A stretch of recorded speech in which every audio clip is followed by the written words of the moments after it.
They're just effing with us now. Okay, all right. Ahem. Let's muster up some dignity for these proceedings. Welcome to Comic Artist Pro Secrets. I am Ethan Van Sciver. I'm not going to laugh through this. 28-year veteran of the comic book industry and co-creator of Jessica Cruz's Green Lantern. I worked at DC Comics for 20 years. All right, so before we get started with this video, if you wouldn't mind hitting that subscribe button, ringing the bell for notifications, help me push back against the suppression. Help, I'm being suppressed by YouTube. They're suppressing channels with messages like mine, messages of hope and glory. I don't know why they're doing that. Now, this is amazing. DC Comics is in real trouble. We've been talking about that here in this on this channel. They were purchased by AT&T as part of a package deal. DC Comics is currently owned by Time Warner, which is now owned by AT&T. AT&T has no interest in publishing comic books at all. They knew that they were going to get rid of DC Comics as far back as October of 2019, way before the pandemic ever happened. Their investors came to them and said, get rid of stuff that isn't making money. You guys are $150 billion in debt. Let's start cutting some fat. DC Comics was certainly on the chopping block. I heard from people in the know that editorial was saying if our next event doesn't work out, DC Comics is over with. And they were planning something called 5G. That didn't work out. And now the mass firings are underway. We are two waves of mass firings. 40% of their editorial and executive staff has been laid off, and now we just hear that there's a third wave coming after the new year. I think by the time that wave is completed, over 50% of DC Comics editorial and executive staff will be gone, and with that comes the layoffs, the incidental layoffs of hundreds of creative people who had books planned, projects planned with these editors who now, as we are learning, and they weren't even told this. They weren't even warned about this because the people who would have warned them have been fired. These people have absolutely no work all of a sudden, and they're scrambling to find something to do. So it's basically the end times for DC Comics. And if DC Comics goes, the rest of the industry, the comic book industry and the direct market is going to also collapse. I mean, it's a house of cards. All right, so under these circumstances, we find Jessica Cruz getting her own Green Lantern graphic novel with ice. Oh, okay. All right, as long as it's an even-handed message. We wouldn't want this to be too polarizing. We wouldn't want this to be biased in any way or partisan. Let's find out if it is. Lilium Rivera is author of children's books, including YA novel Never Look Back, blah, blah, blah. All right, look. DC Comics realizes that their own comics are not selling, so they're going and they're finding their YA, young adult novels, are selling. And so DC Comics goes, maybe if we just adapt the format of our books to this format, the YA novel, and then hire their talent. They're completely disinterested in superheroes talent to come over and write our stuff. Maybe it'll work. Maybe we'll maybe we will suddenly be selling with Raina Telgemeier. Well, let's find out. So they hire Lilium Rivera, and drawn by Steph C., who was an artist that I've never heard of. Here comes their first graphic novel, Unearthed, featuring the Green Lantern Jessica Cruz, who finds her father detained by ICE. Okay, drawn by Steph C., Unearthed will be published by DC Comics in September 2021. Yeah, this is one of those projects that was probably started last year under the tutelage of Michelle Wells, who for a very brief time was the co-EIC at DC Comics. She was going to be in charge of just turning DC Comics into this YA novel factory, but she lost her job. They fired her with the second wave of mass firings. It's very strange. All right, so let me see this here. I'm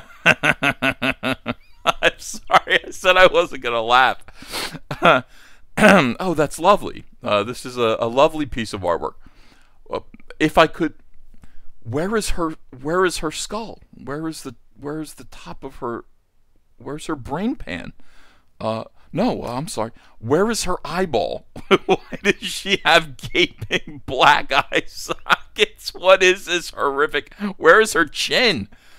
Oh, dear Jesus, God Almighty! It's like somebody who has never seen a human being drew this. Why is she so juicy? What, what is this? This is not. Oh, this is not Jessica Cruz. All right, so here's Jessica Cruz's fandom wiki. I don't know, creators. There's me, Ethan Van Sciver, and here's the first image of Jessica Cruz I think that I ever drew. She is, she became a badass. She became kind of an angry villain when she got her power ring, and she got her power ring from Power Ring of the crime syndicate. So this is kind of who she was before she became a Green Lantern hero. She became a part of the Green Lantern Corps.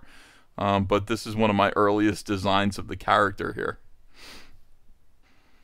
Okay, so let me just be frank and just lay it on the line. And I apologize if I sound rude here, but F it. This is not Jessica Cruz. This is not the character that Jeff Johns very carefully created. This is not her soul. This is not her personality. This is not her life. These are not her goals. This is not who this character is. And let me be even more frank. This spectral apparition, this ghoulish cursed image, bears no resemblance at all to the Jessica Cruz that I personally created the image of. Doesn't look anything like her. This is horrific. And why should it? It doesn't need to. They probably drew this before they even knew, and they just added a little Green Lantern symbol behind it, before they even knew what character they were going to be using for this rant, for this biased, partisan rant about how the United States is xenophobic for protecting its borders from intrusive illegal aliens who want to take up residence in the United States and, use programs funded by American citizens and taxpayers. That is what this is all about. And more importantly than that, it's a self-insert. This is Lilium Rivera's rant. This is her life. This is what she wants to say. So she has inhabited the first available Latina character at DC Comics that she could find, having no interest in anything about, Green Lantern, having no interest in anything about Jessica Cruz. That's not important. She has simply reimagined this character to make it herself. Isn't that interesting? Just another opportunity to insert your own life. I wonder if these writers are able, these YA novelists that we're seeing invade DC Comics, are they able to write anything that is not about themselves? Have they ever thought outside of their own bubble? Have they ever imagined anything that didn't have anything directly to do with themselves? Are they able to think and empathize and put themselves in other people's shoes? Is that a possibility? Can they write stories about people that they would disagree with and make them sympathetic and make them realistic and three-dimensional? I don't think that they can. DC Comics has hired more of these YA novelists to do these political rants, these screeds, this propaganda disguised as comic books. And I would say that they're doing a great disservice to these characters that they've inherited. But this is going to happen. There's going to be more of this coming, and we're going to have to ask ourselves why this is happening. It could be for a couple of reasons. One, Daniel Cherry is a social political activist. This could be the direction that he wants to take DC Comics as it winds down. We're going to be publishing a few books, maybe 12 books a year, Daniel Cherry might say, but they're all going to be of social relevance and importance, and that's a good enough reason to stick around. Or the other reason to do this is out of sheer cowardice. You wouldn't cancel us. You wouldn't completely close down DC Comics. We are virtue signaling. Would you close down our light, our virtue signal? Would you stop us from preaching our left-wing version of the truth, our social justice message? Why would you do? You would never dare do that. You wouldn't hit a woman, would you? Essentially, that is the cowardly last cry for I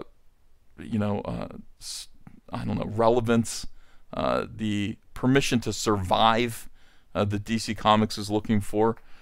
I find it to be pretty infuriating, especially since this is a character that I co-created. I hate to see her utilized in this way. And why not create a new character? Why wouldn't Lillian Rivera just say, you know what, I want to create a new fat daughter of Jessica Cruz. I want Jessica Cruz to be, you know what, I want Jessica Cruz to have a new pimply fat daughter who doesn't admire her. And she can espouse all these thoughts. She can be my own self-insert. Instead, I mean, that was bad enough. I think this is even worse than I Am Not Starfire, which is a similar situation. We'll see more of this. Let me know what you think in the comments. It's so weird, man. It's so weird that we're going through this together. The comic book industry is, it certainly is what it is. That's my final statement. It is what it is.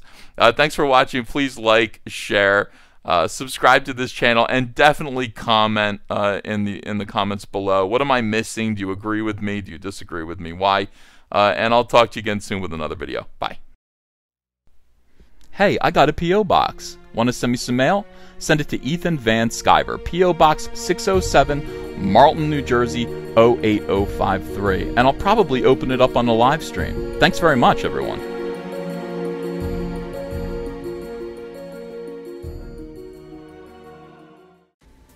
Hey, you want to follow me on Twitter? Are you sure? Well, if so, I'm at Ethan Van Sciver. That's at Ethan Van Sciver. See you there.